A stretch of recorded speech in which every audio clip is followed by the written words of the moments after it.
cho chi lệ lật mẹ nè cho chi lệ thấy tươi cho chi lệ chẳng cùng chơi chi tuân hợp video quay là sao cho chi lệ chú kinh chi lệ vài phút tung nè pi bẹ tại Simeon Brasel ball phản đều bộ nhẹ được phải thằng kịp điều phải ai start căn cái buồn cả cái ngày đầu có thì mình đồng xin này là tôi này là giống canal thế họ tạo sản này họ theo con mình có thể nhận hình bác cái có thì cái này ông mal sọ mà tạo ra thay vào tận đây bác cái họ đừng hỏi con này của mình cái này họ có thì này bộ thì mình cái này thì có nó còn vì ngành các cái gì suốt thì ta mình có còn là cần thủ mà đi. Hi guys, welcome back to our channel. Today mình khoa hình một băng kênh vào cái yêu in là cho chi lệ lật mẹ nè cho chi lệ thấy tươi cho chi lệ chẳng cùng chơi chi tuân hợp video quay là sao cho chi lệ chú kinh chi lệ vài phút tung nè pi bẹ này vài phút tắm tiêu guys. Let's get started.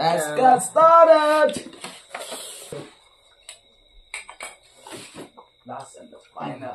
Rất đủ khởi này. Nhìn thấy miếng. Không có nhau. Red King Chilion.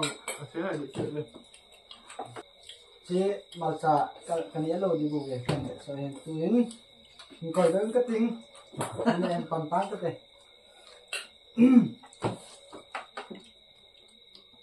Cái mà thật cái tài chỗ cái sẽ kém poi thôi.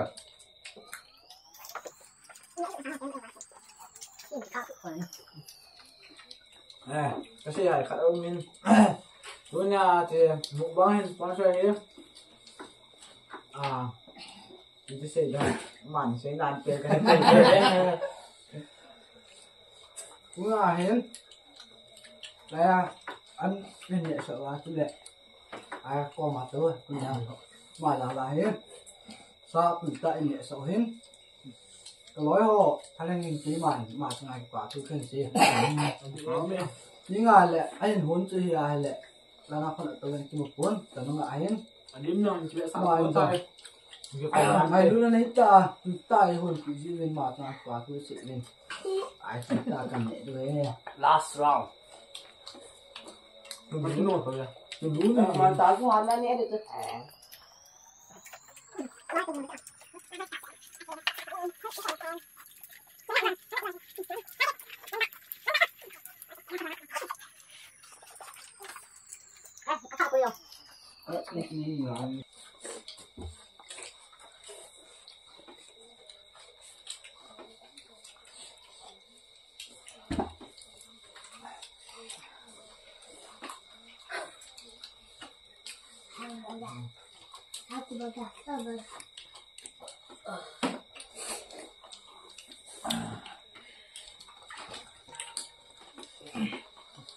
Không hả bố?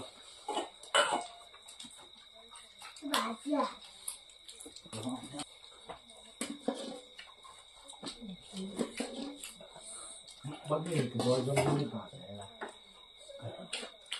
là con sợ tận té con sợ cái tận Sao? gì đó mà sẽ phải là họ cả non phải rồi nghe thế nghe thế là ít nhiều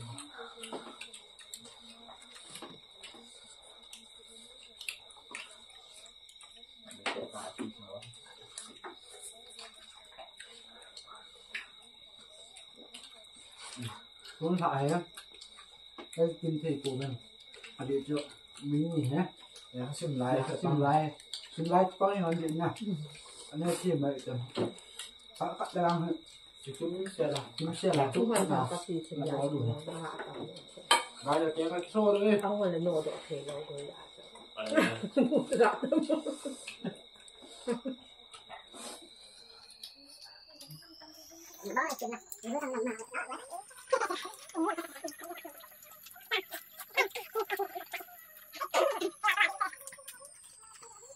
Tuân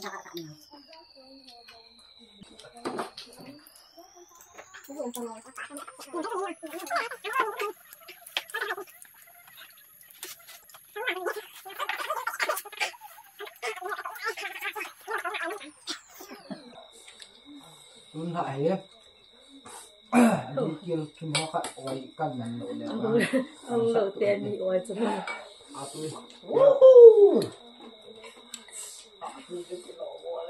Để khách xem tên thì quay căn mặn đủ tài à. Tại chú chú kim. Mà như là nó tiếng cuốn. Những ngã tăng là chân rào thiên thì chú lại tại dăm nghỉ địa hòa này dăm nghỉ địa hòa sớm. Mà nó phải là chân cuốn nên bị bèn cái tình phạm này. Mà chỉ là cái cái này trong này cái này rồi. Thả nó sẵn đàn thế nào? Có sợ được. Mấy cũng nghe gì mà sợ thật quá. Thả vào nó là cổ anh ta cho. Thả được. Thả đến một cái gì à? Một cái là.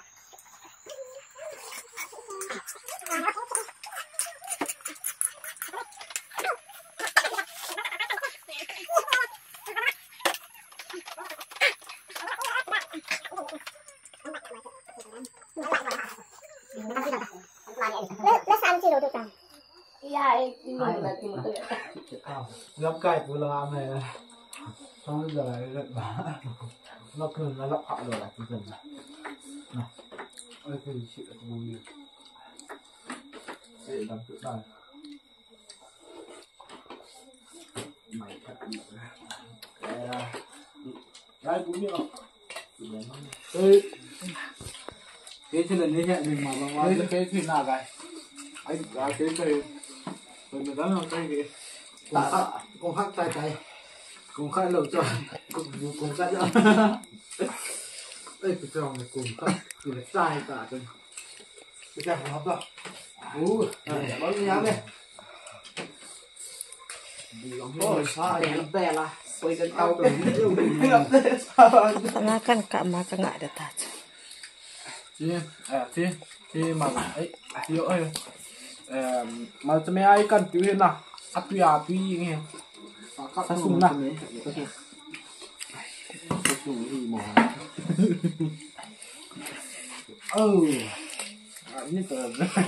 Lên miếng hút sỏi bẹt tầm. Tao mấy mẹ bẹ vào hẳn đi nghe mày ta đấy ra nghe Có phải cho một bẹt đi nào con bạn bố quả lại ám lại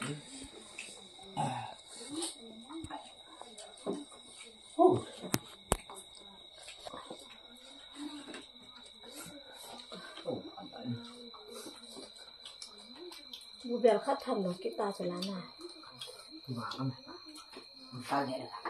Mà cái điều tên các bạn nhìn thấy cho nó kiểu hàng lỗi nổi. Bà nó sợ hơn mỏi mà nó sợ mỏi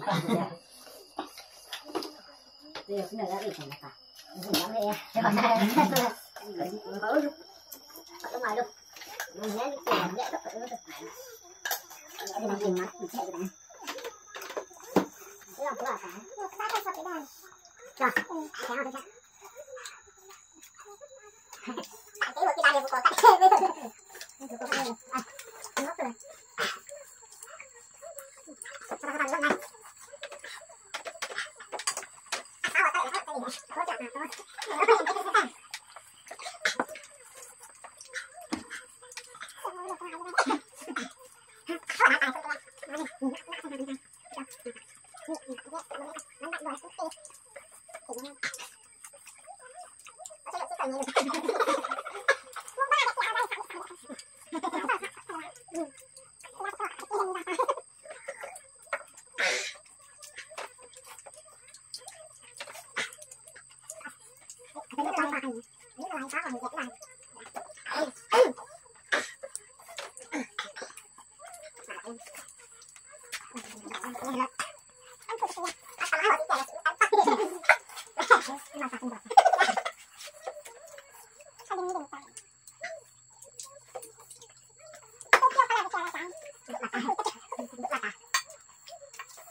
Apa? Bún đồ đó. Nghĩa là đi đúng kia đi nè. Thật là sao? Phát với là vừa. Nó kêu tỏ nổi chứ mà bố nhà cao ăn kinh nghiền như có Ăn nhau đu cái gì cho nhẹ cho nó làm. My stomach is water full.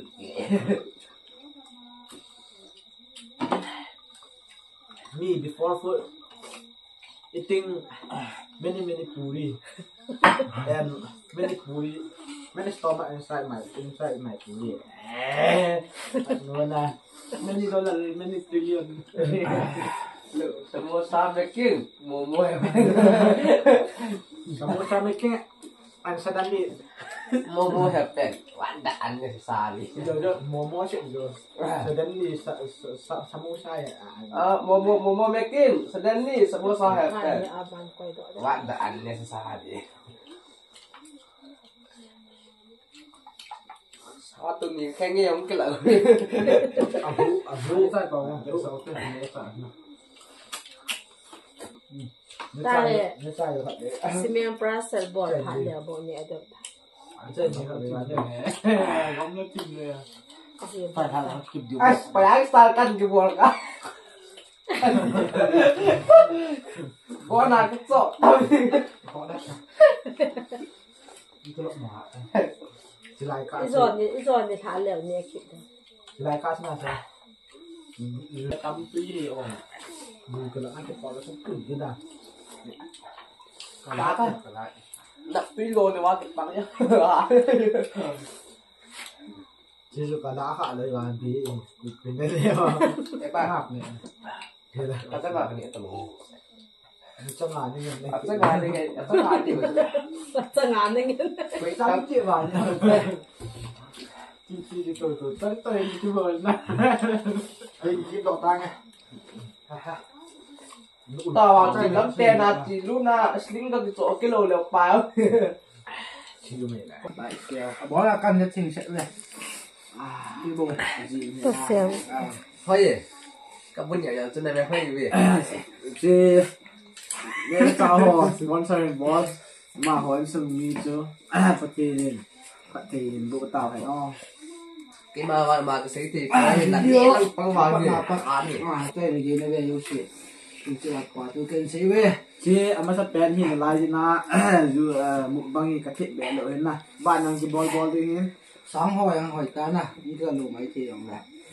Bạn quá là bạn khó chú đi. Cái dân lộ mày thì chút cái tạ tệ. Ui ta bằng sponsor ball no mà lại comment in chat tổ tiêu. See you in next video. Please like, share and subscribe.